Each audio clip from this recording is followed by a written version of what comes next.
Hi, and welcome back to my channel. If you're new here, my name is Diana, and I'm connecting the dots between different areas of the healing journey and the spiritual journey, and I'm trying to ignite the spark within you to look for the overlapping structures yourself. Today we're going to talk about something that I promised to talk about at the beginning of this series, and this is the connection to Mama Gaia, the connection to Mother Earth, the connection to nature. And this is not going to be just about practices or tips or anything. This is going to be about the initial connection between us as human beings, being part of nature, not as returning to her as guests, as something to take from her serenity, from her calmness, from her steadiness and balance. It's not just about going into the forest or going into the park or going into nature to relax and then to go back to your old lifestyle. This video is about a lifestyle of connecting to Mother Earth. It is about the returning of something that we have lost, and the loss of which causes us a lot of pain and harm.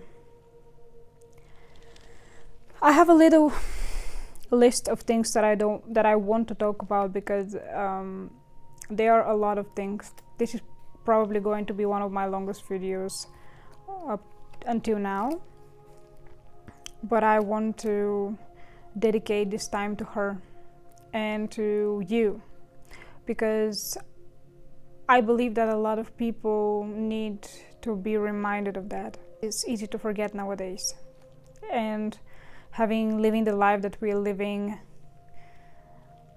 it's easy to get distracted and swept away by the temptations of the modern world, which actually lead us astray from our soul. Because the connection to Mother Earth is not just the connection to Earth itself, it's about our connection to our own soul. So let's begin. The first thing that I want to talk about is the wisdom in Mother Nature. It's about the intelligence in every breathing creature, including creatures that we, being the arrogant human beings that we are, see only as inferior.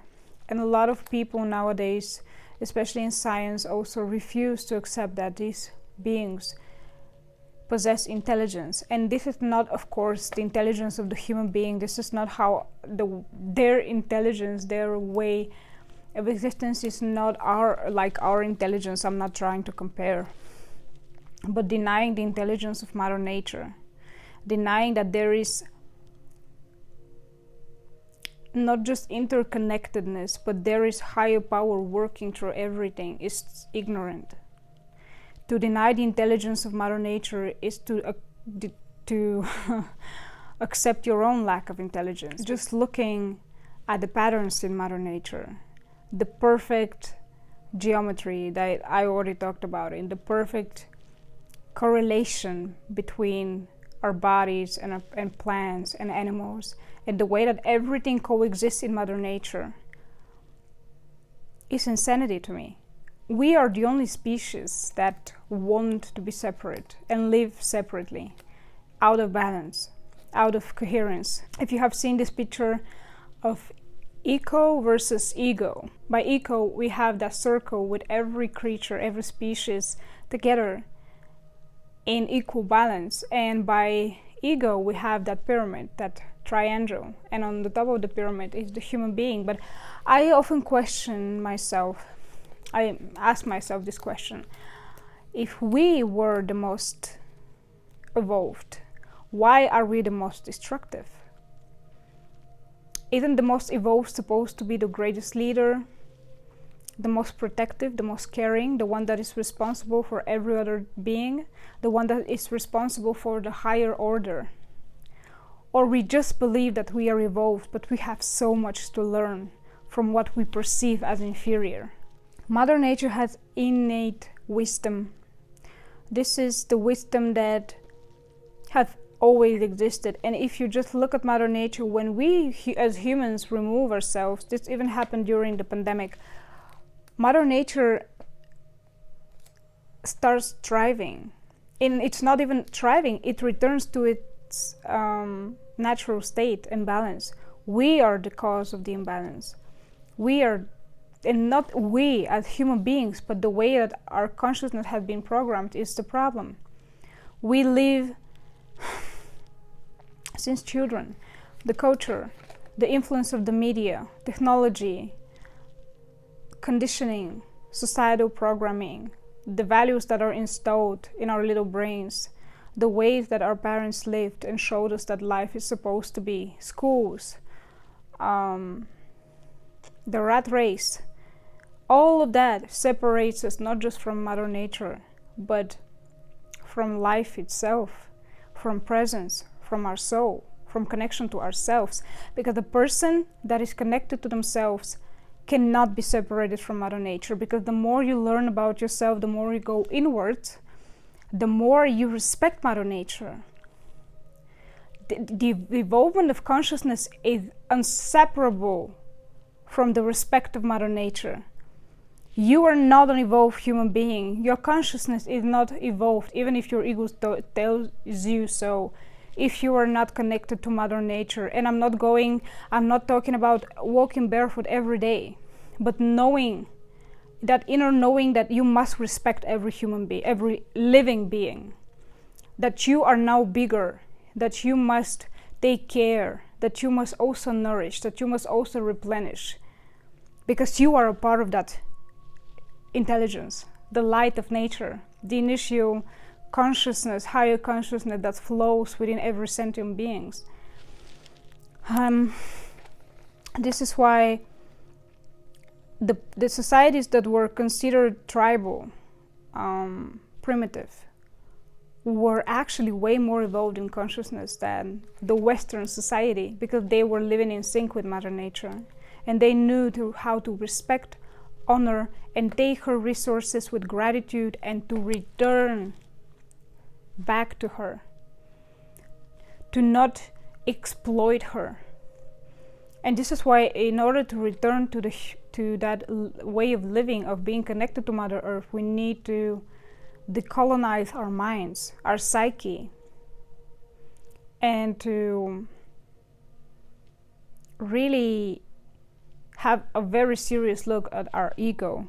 The biggest irony is that that separation from Mother Nature, from Mama Earth, from Mama Gaia, causes so much more harm to us than we realized. Consumerism, being disconnected, being ungrounded, all of that only harms your soul. This is such an irony, because the more access we have to things, especially material things, the more empty we begin to feel, and the more competitive we become, and the more we perceive the world from a state of lack, because we don't have it all. And Mother Nature returns us to a state of being grateful for even the little.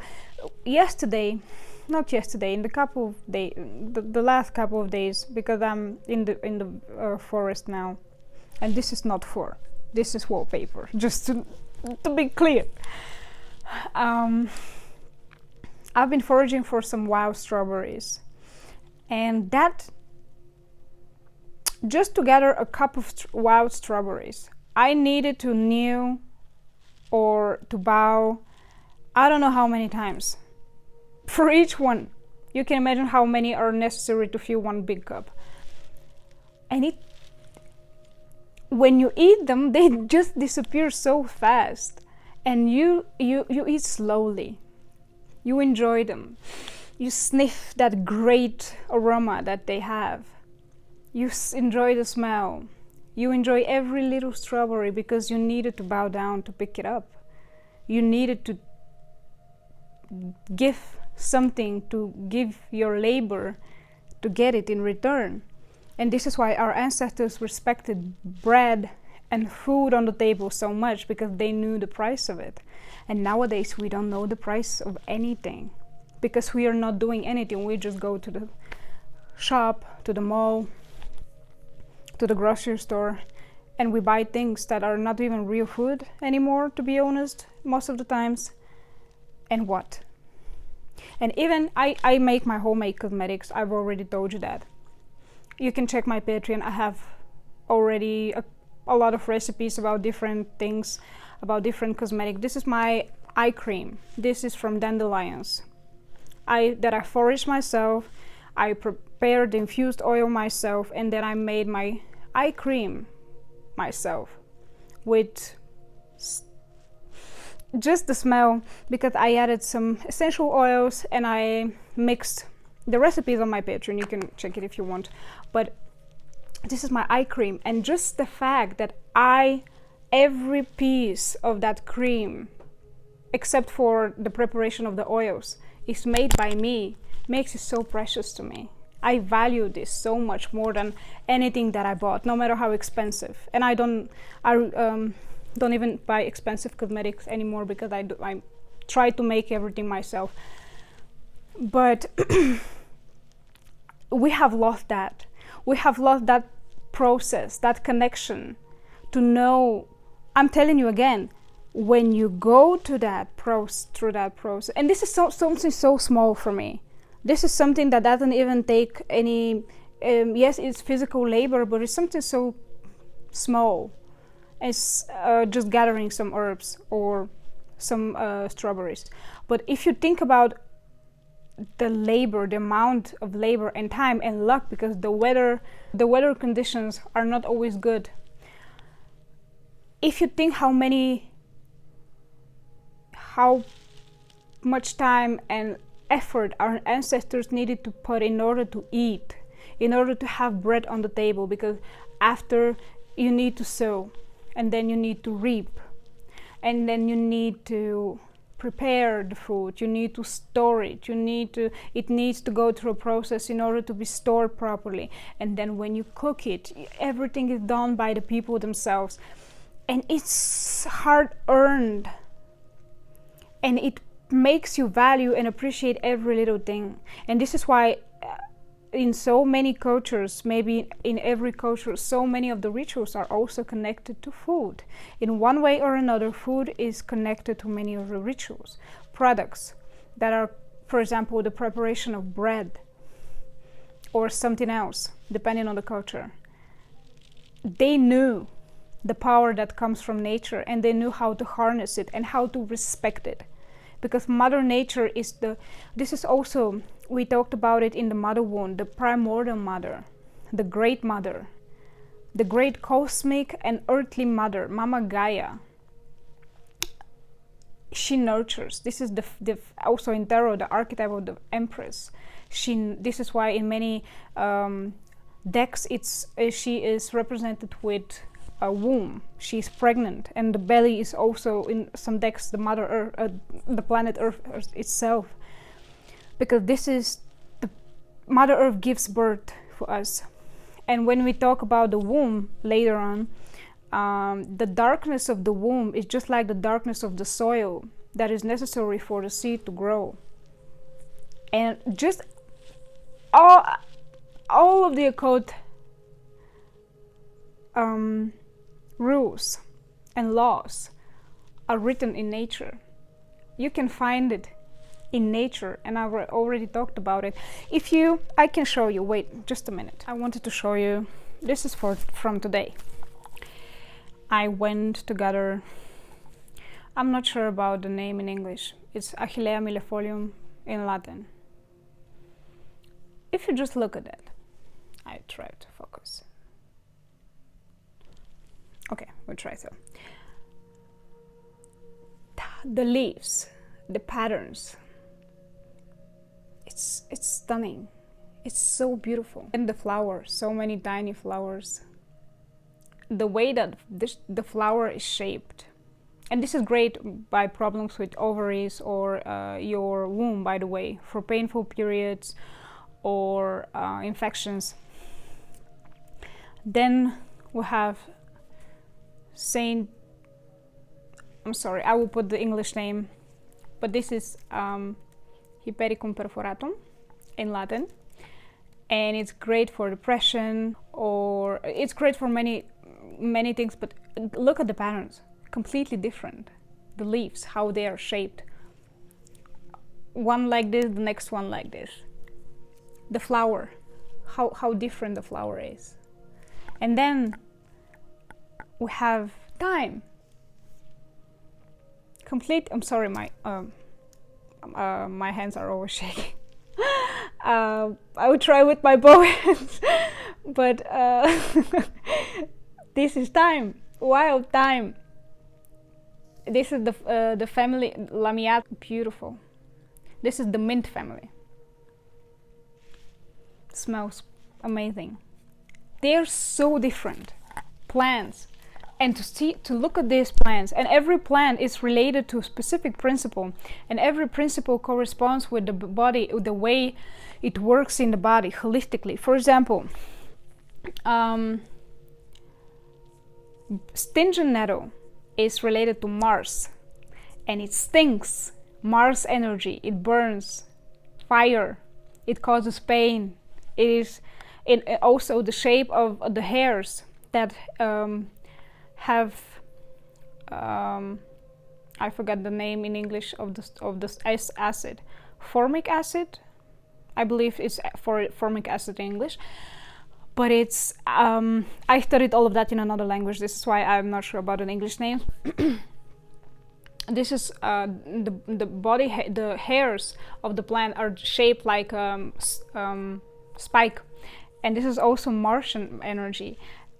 And burning stinging nettle, sorry, stinging nettle has high amounts of iron, and iron is also related to Mars, and Mars is also related to the blood. And guess what is stinging nettle great for? The blood, especially for low iron levels, but also to purify the blood. And the blood is also related to Mars. So tell me again that nature is not intelligent, that everything is not perfectly intertwined and interconnected, that there are not higher patterns that we just need to observe and to learn and study with respect, with awe, with giving it the honor that it deserves. Because this is so much bigger than us, and we are just a part of it. We are not the masters of it.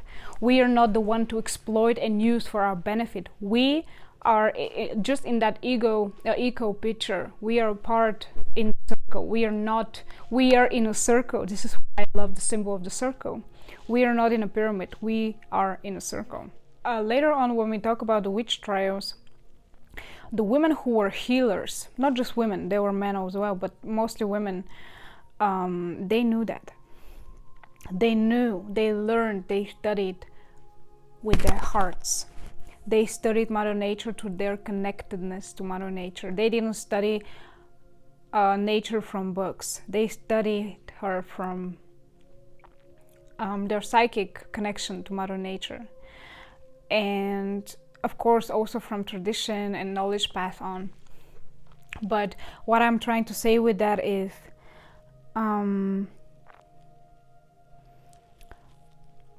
that archetype of the wild woman, that archetype of the wise crone that knows, we lack that in our culture, especially in the Western culture, and you can see that. It's obvious. And we have become men and women tamed souls. We have forgotten the wilderness within us. And I already had created a video like that, that a human being cannot feel completely fulfilled without spending at least some time during the day or during the week to let that wild soul be free. It might be through dancing, it might be through foraging and making herbal products, it might be through singing, it might be through sports, it might be through hiking, it might be through risking activities, sports that are extreme, something that gives you that adrenaline rush, that makes you feel on the edge. This is what Mother Nature naturally gives us. Even if you just walk alone and hike alone, there's that your instincts get sharper, and you know that you need to be aware of your environment. And this is how our ancestors used to live. And a lot of the things that we nowadays try to incorporate as practices, it's so funny to me because this is how our ancestors lived. And we can also live. And I'm not talking about to go backwards and to deny technology and progress and intellect. No. I'm not talking about it. But to live in an artificially developed environment is as harmful as the lack of development. The connection to Mother Earth is not about something that you do on theory. It's about the way we live. And my life currently is far away from what I want it to be and what it will be in the future. Because I am certain that in a couple of years I will be living not in the city, for sure. The more disconnected we are from her, the more separate really we live from her, the more we will suffer. Because again, this is also the connection to the Great Mother. And as I talked about in the video about the mother wound, our mother is the one that also helps us establish that connection. And to imagine a community of women that were deeply connected to Mother Earth. Imagine how they would teach their children to live. Imagine a generation of children like that. And when I was a child, one of my favorite songs was Earth Song by Michael Jackson. And to this day, I cry every time I watch the video. This is still one of my favorite songs. And I don't have a favorite song, but this is one of the songs that really touched me always. And as a child, I remember, because I've always been very connected to Earth and to nature and to animals. And I remember watching and thinking, why is not everyone seeing that? Why is it just a song? Why it's not wildly talked about? Why are not the adults doing anything? And I used to be in an ecology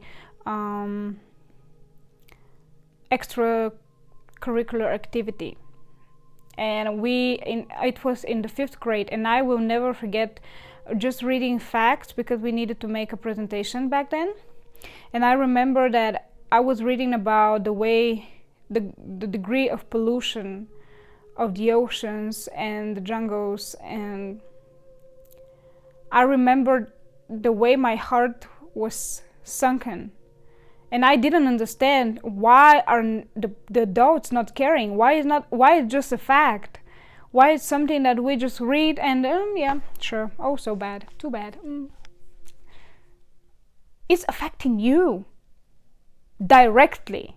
You are not going to escape the consequences of that. That consumerism, yes, cheap clothes are great, but are they great on the long term for your children? Yes, having everything easily accessible is very convenient, but is the convenient thing the best? This is the ego. Me. How I am taken care of. How I am served. Not how my lifestyle and my life serves others. The environment. The earth. And by environment, this is not just about the global environment, but my close environment. Are you doing anything for your city, for the animals around you, even for the people, for your community, for your village? Are you doing anything bigger than you, bigger than yourself? Are you doing anything for the people around you? Maybe the people you work with, the people you work for, the people that work for you, your family, your children, animals on the street, in your area. Have you planted a tree Maybe you can create a little garden in your area. Maybe you can feed the birds. Maybe you can do anything. Maybe you can water the grass. Maybe you can make a bird feeder. Do you even think about it? Do you even think how many things you could do? Just you, how much you can do. And I'm not talking about having paper straws. I'm talking about actually doing something that is dependent on you, that makes a difference. Even a small, tiny difference. Trust me, when people see anyone, sometimes it's just necessary for one person to make a step, and you never know how you inspire others. You never know how powerful one little gesture is. And this is also a law in magic, in practical magic. What you give, and this is not just about practical magic, this is also the law. What you sow, you reap. What you give is returned to you. The energy that you give into the world will always be returned to you. And also, it will protect you. Your intentions will protect you, trust me. God sees you, and God sees the intentions of other people. And when your intentions are pure, He will tell you.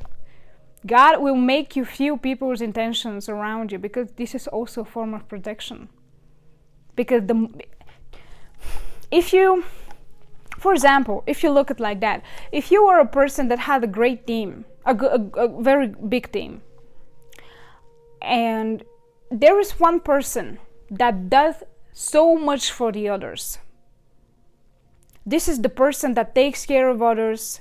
This is the person that takes care of the environment. They clean, they do the job, they help the other team members, they get the work done. If you were the manager, and the other ones are just NPCs, I'm sorry. This is not the right way to say it, but the other ones are just trying to go by, to do the minimum and then to go home, and they don't care about the environment, they don't care about their colleagues, they don't care about the team, they don't care about the clients, they don't care about the job. If you were the manager, who would be your most trusted person? Who would be the person that you would reward the most? Who would be the person that even you have the most affection to?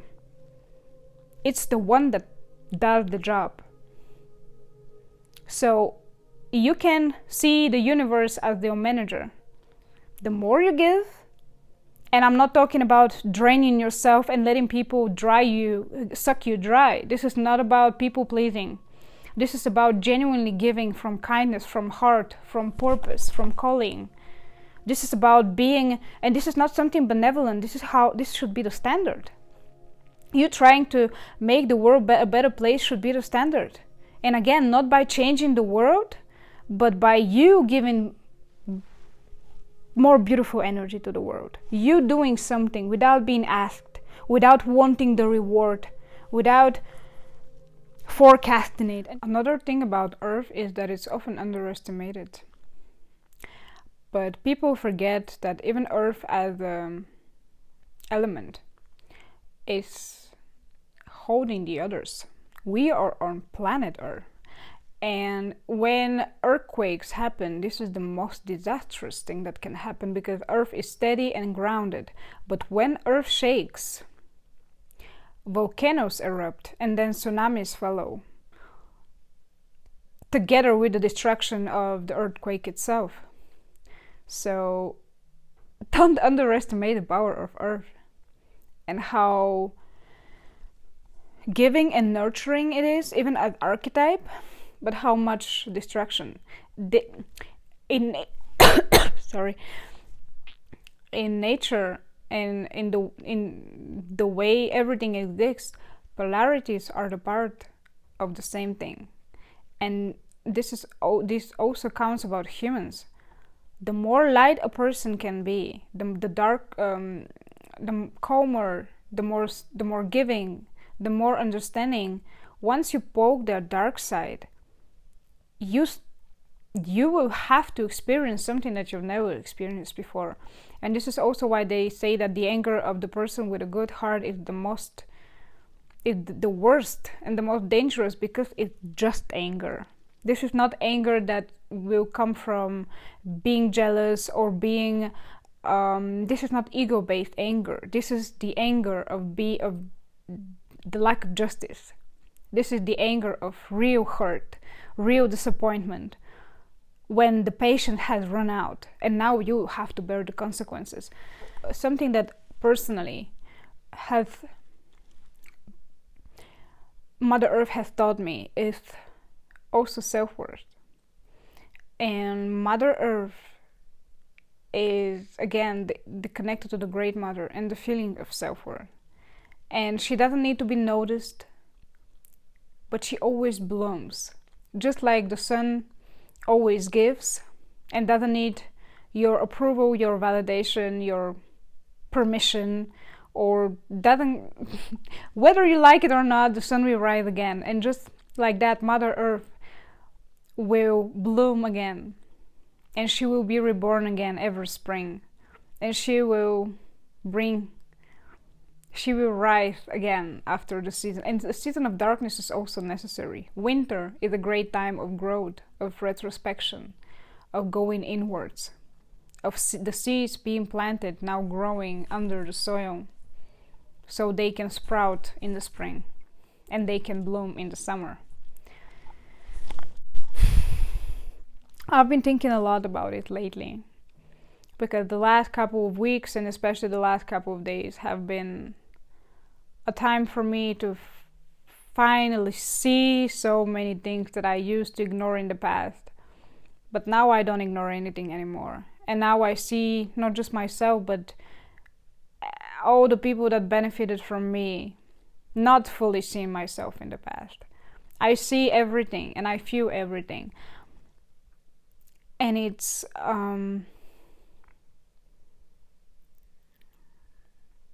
something that now also makes me even more connected to Mother Nature. Because again, she can be felt through the heart. It's not about thinking, it's about experiencing, it's about being there, it's about presence, it's about connection that comes from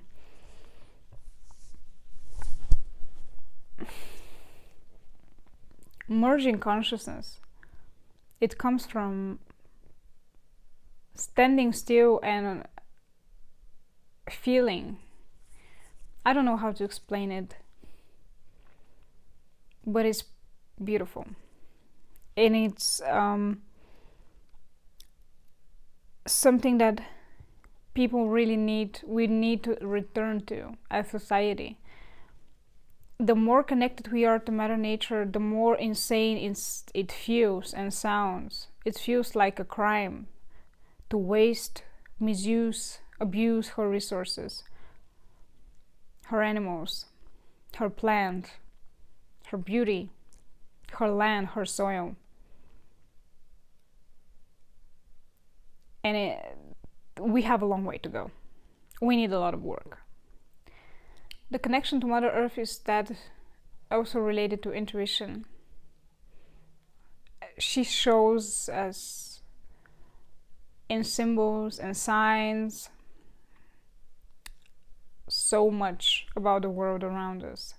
Again, if you just observe plants and the archetypes behind them and how they relate to planet and archetypes and the way that work with the body, and the body as a miracle itself, also part of nature, and also the way that these symbols are then transformed when it comes to working with the consciousness and the psyche. If you observe, you will learn so much. You will see so much. And you will also see it within yourself. You will see the magic from Mother Nature within yourself, within your body, within your mind, within your soul. And this is why that connection is worth the time, the practice, the dedication, the devotion, and the honor it takes. So, this is for today. This is the end of the Root series. And next time, before I continue with my Alien Superstar videos, I will make a video to introduce you to the root chakra program, with the files within it, with the journals, the guides, the guided meditations, and everything that it includes, because it's a lot. I have prepared a lot for you. I've worked on that, and I'm still finishing the work. More than a year, almost a year and a half at this point. And I know that if you decide to use that product, because it's going to be in the form of a digital product, digital products combined together, I know that in the end of that program, you will feel the difference. If you work consistently and you really put in the work and you really take it seriously and you do the things and you make the necessary steps, you will feel a big difference. Because this is I have summarized the things that made the difference for me, and I gathered everything and packed it together to make sure that it's only the things that really worked. Of course it worked for me, but I know that it's not going to be just for me. So I'm excited, and I really hope to see you next time.